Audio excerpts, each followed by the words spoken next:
Hi friends, this is Subbarao sir.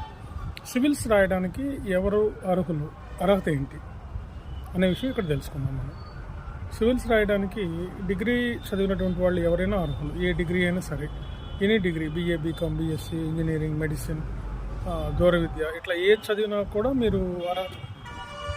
ఎవరు అర్హులు దీనికి అంటే ఎవరికి అర్హత ఉంది అంటే అందరికీ ఉంది. కాకపోతే కొంచెం కష్టపడే తత్వం ఉంది, రోజుకి ఒక 6 నుంచి 8 గంటలు కష్టపడే తత్వం ఉండేటటువంటి వాళ్ళు, కాస్త సర్వీస్ ఓరియంటెడ్ మైండ్, సేవా దృక్పథం ఉన్నటువంటి వాళ్ళు, ఏదైనా కొంచెం సాయం చేసి సమాజానికి సామాజిక సేవ చేయాలని కోరుకున్నటువంటి వాళ్ళు, అదేవిధంగా అందరికీ ఉపయోగపడేటటువంటి వాళ్ళు, ఇలాంటి వాళ్ళు ఈ సివిల్ సర్వీసెస్ని కెరీర్గా ఎంచుకోవచ్చు.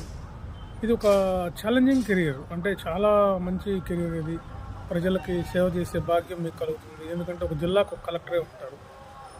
కలెక్టర్ అనేవాడు జిల్లా కలెక్టర్ కాబట్టి ఇంత ఉన్నత